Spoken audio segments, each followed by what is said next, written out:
Bonjour, je fais partie du programme Connexion Compétences de Saint-Jean-sur-Richelieu. Aujourd'hui, je voulais vous présenter 3 organismes qui nous interpellent.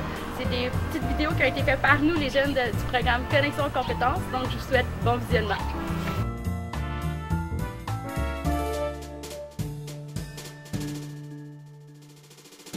Salut Jean-François.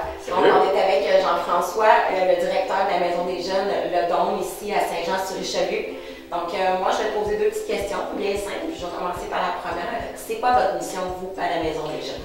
En fait, les Maisons des Jeunes, on existe depuis une trentaine d'années. La mission, c'est d'offrir un lieu de rencontre pour des adolescents de 12 à 17 ans pour favoriser l'éclosion de projets par et pour avec les jeunes. C'est un endroit, c'est un espace social, la Maison de Jeunes, pour que les jeunes puissent s'émanciper là-dedans puis réaliser des projets avec de l'encadrement d'intervenants, d'animateurs, bénévoles, des gens qui ont le goût de donner du temps pour les gens puis de les aider aussi à réaliser. Parce que des fois, on veut monter des projets, mais il faut apprendre à s'outiller, tout le cheminement de ça. Donc, les Maisons de Jeunes, c'est un lieu de rencontre qui est très sain aussi, qui est intéressant pour le développement dans une approche communautaire. Notre projet, c'est de rendre le jeune actif, critique et responsable.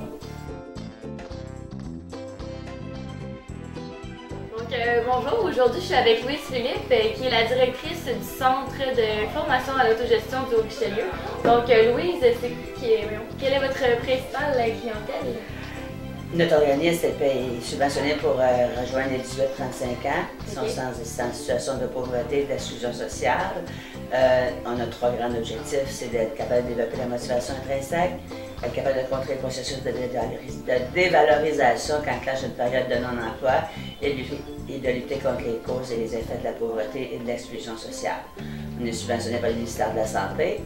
On a eu une confirmation que nous avons encore une subvention pour l'année prochaine. On est très heureux. Notre clientèle augmente et vu qu'on est un organisme de charité aussi, c'est qu'on accepte de donner des services aux moins de 18 et aux plus de 35 quand même, vu qu'on est un organisme de charité. Parfait. Et quelle est votre principale mission?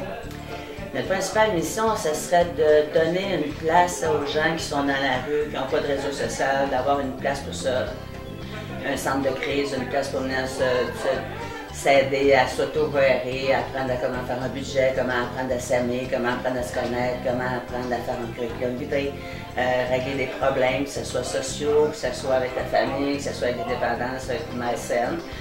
C'est autogestion, le dit par lui-même, c'est un terme qui veut dire apprendre à s'autogérer, donc se gérer dans n'importe quelle façon.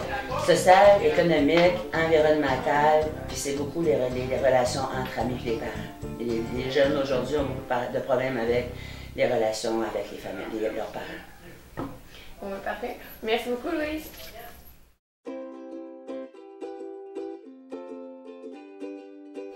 Bonjour, aujourd'hui je suis avec la directrice de l'abri du Phoenix, Manon.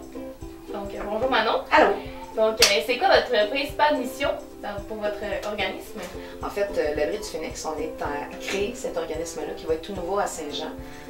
Ça va être pour recevoir des gens en hébergement court, moyen, long terme, des gens qui sont soit itinérants ou à risque d'itinérance. Donc, la mission de l'organisme, ça va te permettre à ces gens-là de se réinsérer socialement. Puis, c'est qui votre principale clientèle?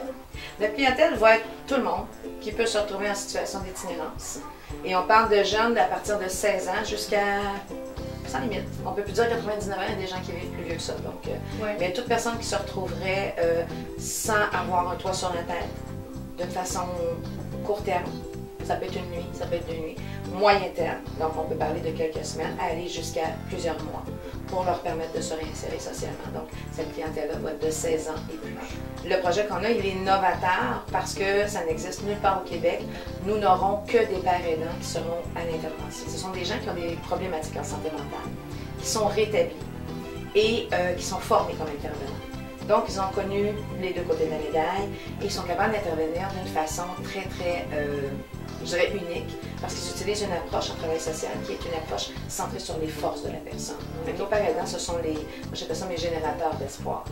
Donc, si quelqu'un qui a eu des difficultés, comme ils les ont vécues, puis oui, il y en a qui ont vécu l'itinérance au niveau des parents aidants, quand on a le diagnostic santé mentale, souvent on va se retrouver rejeté de la société, stigmatisé. Les gens qui vont être là à plus long terme, ce qu'on veut au départ, ça va être la phase 1, donc l'hébergement, former les personnes.